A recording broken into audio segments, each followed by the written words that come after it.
Pertama, saya memiliki pengalaman tentang herbal, tentang tumbuhan herbal. Di situ saya termotivasi untuk memberikan kontribusi ke masyarakat di masa pandemi ini.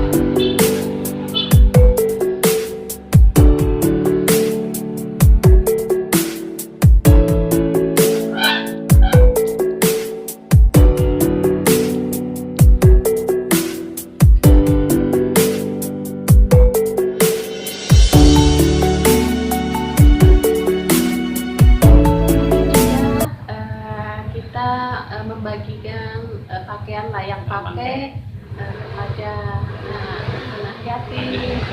Diceritakan dari awal terbentuknya Nutricop ini sampai sekarang.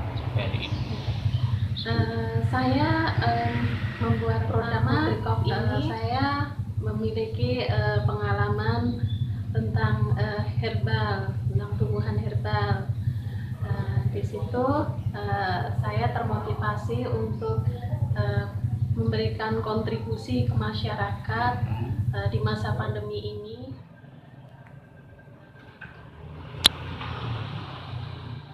Masyarakat dengan cara membuat Nutricop dan juga kafe jejamuan ini.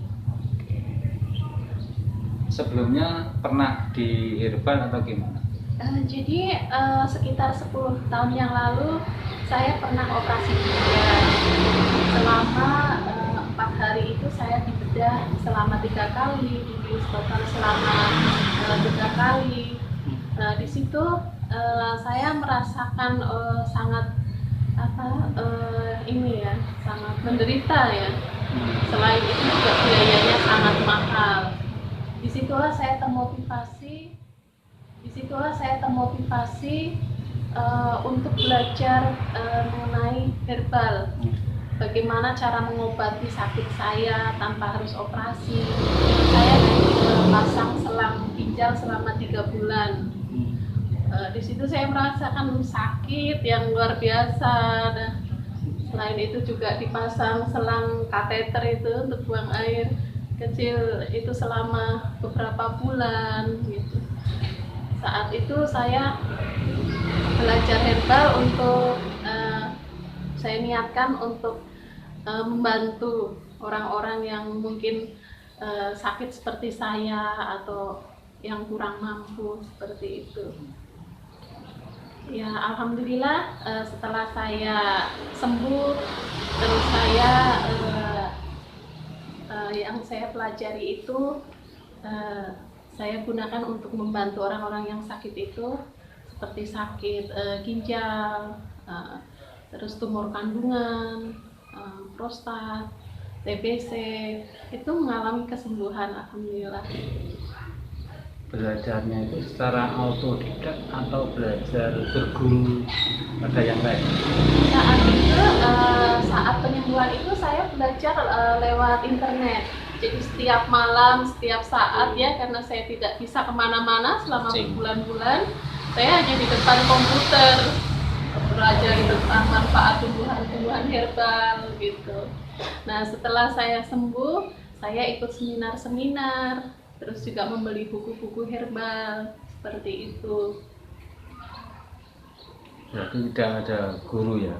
Gurunya di seminar itu ya? Ada, saya juga waktu itu sempat belajar juga kursus gitu, mengikuti kursus-kursus herbal. Jadi untuk memperdalam pengetahuan, kursus gitu, mengikuti kursus-kursus herbal. Jadi untuk memperdalam pengetahuan saya.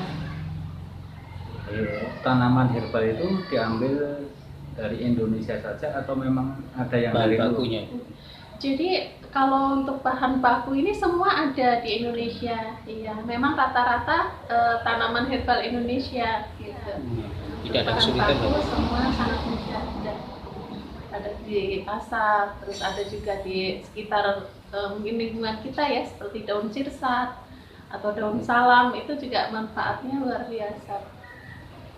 Terus kok ada niat bergabung dengan IKM itu gimana? Iya, di situ saya punya, sebelumnya saya punya sebuah buku sekitar 5 tahun yang lalu. Nah, buku itu saya buat di Sulawesi Tenggara. Di situ kan ada daerah transmigrasi ya, yang tertinggal. Di situ saya menulis buku itu bahwa kolaborasi antara masyarakat dan pemerintah itu akan menghasilkan sesuatu yang maju. Jadi untuk ekonominya, gitu, untuk sumber dayanya masyarakat. Di situ saya juga ingin membuktikan tentang buku saya. Jadi saya gabung ke IKM, ke UKM seperti itu. Dan memang ternyata pemerintah itu luar biasa ya supportnya. Gitu. Apalagi saat pandemi seperti ini. Jadi saya kasih lihat bukunya enggak? Untuk izinnya Bu, gimana Bu? Kalau untuk perizinan untuk minuman rempah yang Nutricop itu sudah Badan POM ya izin edarnya. Jadi izin edar nasional. Gitu. Ini aman untuk dikonsumsi ya? Aman. Nutricop aman untuk anak mulai 1 tahun. Produk yang paling laris Bu? Produk yang paling laris itu Nutricop itu dengan segar singset. Iya. Untuk jangkauan penjualan sampai di mana? Kalau ini sudah sampai ini Pak, Jakarta, ya Semarang, itu sudah luas alhamdulillah. Ya permintaan dah mulai banyak. Untuk sistem penjualannya? Iya, mulai dari online atau secara langsung juga. Lewat medsos juga ya? Iya, lewat medsos juga. Untuk produksi gimana? Untuk Produksi Per hari sampai berapa? oh iya, kalau saat ada permintaan sampai 500 botol satu hari.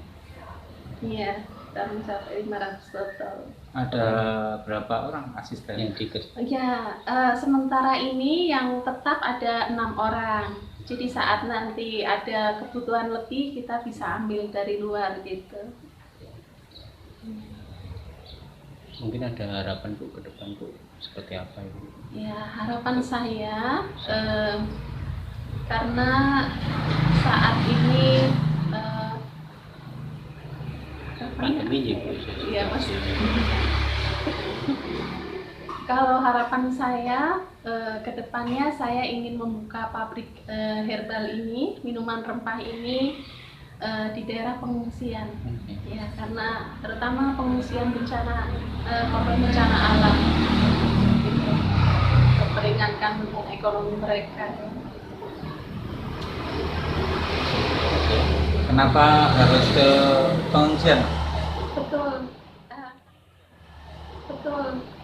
Karena rata-rata korban bencana alam itu kan pertama mereka kehilangan harta bendanya, yang kedua menjaga kesehatan mereka gitu. Selain itu kalau terbuka lapangan pekerjaan mereka akan ini memperbaiki ekonomi mereka gitu. Punya pengalaman di situ atau gimana? Tidak pernah, tidak ada. Hanya saya kalau melihat orang-orang yang terkena musibah seperti itu ya, sepertinya sangat ini ya menderita. Untuk kafe jamunya sendiri Bu, buka jam berapa? Terus konsepnya seperti apa? Iya. Jadi kalau untuk kafe jamunya ini Sebenarnya lebih kepada ingin memperkenalkan tentang apa itu Tradisional. minuman tradisional apalagi di tengah pandemi seperti ini. Bukanya jam berapa? Kalau buka sementara jam 8 sampai jam 9 malam. Untuk hari Minggu sementara bisa.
foto video.